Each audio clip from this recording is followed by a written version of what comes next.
یہودی نے آ کر ہمارے نبی کی گریبان کو پکڑا اور آپ بیٹھے ہوئے تھے، اس طرح سے جھٹکا دے کر اٹھایا معاذ اللہ، اور پیچھے کو دھکا دیا اور کہا کہ آپ ہی ہیں. اس نے جو لفظ استعمال کیا میں نہیں کر سکتا، وہ کہتا ہے کہ آپ ہی ہیں جو کہتے ہیں کہ میں اللہ کا رسول ہوں اور میں نبی بن کر آیا ہوں. تو آپ نے فرمایا ہاں میں اللہ کا رسول ہوں. تو اس نے دوبارہ سے جیسے آقا علیہ السلام پیچھے کو گرے نا، حضرت عمر بھی پاس بیٹھے ہوئے تھے، کھڑے ہو گئے. حضرت عمر نے تلوار نکال لی، اور حضرت عمر کی تلوار کا کیا جوش تھا کہ جب میان سے باہر نکلتی تھی تو جو بھی رسول اللہ کا اور دین کا دشمن ہوتا تھا وہ حضرت عمر رضی اللہ تعالیٰ عنہ اس کے سر کو تن سے جدا کر دیا کرتے تھے. اگر کوئی انسان آقا علیہ السلام کی شان میں گستاخی کرتا تھا تو حضرت عمر نے تلوار نکال لی کہ گستاخ میرے نبی کی شان میں گستاخی کرتا ہے، گریبان پکڑتا ہے، دھکا دیتا ہے. تو آقا علیہ السلام کے اخلاق دیکھو. پیارے آقا نے فرمایا کہ نہیں اے عمر بیٹھ جاؤ بیٹھ جاؤ، یہ میرا اور اس کا معاملہ ہے، تمہیں بیچ میں بولنے کی ضرورت نہیں. حضرت عمر نے نبی کی بات پر لبیک کہا اور کھڑے رہے، سارا منظر دیکھتے رہے. اس یہودی نے دوبارہ سے میرے آقا کی گریبان کو پکڑا اور اٹھایا، دوبارہ سے دھکا دیا، تیسری مرتبہ پھر گریبان پکڑا، پھر آپ کو پیچھے کو دھکا دیا.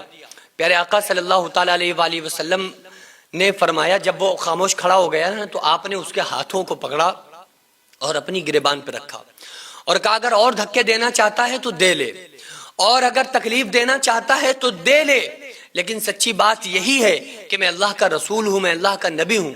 اس نے جب یہ اخلاق اور یہ کردار دیکھا فوراً اس نے پڑھا اشہدو ان لا الہ الا اللہ واشہدو ان محمد رسول اللہ. ایک مرتبہ ایک شخص تھا نا، اس کا نام تھا، وہ یمامہ کا گورنر تھا، اس کا نام سمامہ تھا، اور اس کو پکڑ کے لایا گیا ہمارے نبی صلی اللہ علیہ وآلہ وسلم کے پاس، اور اس کو لا کر مسجد نبوی میں ایک ستون سے باندھ دیا گیا، کھمبے سے باندھ دیا گیا.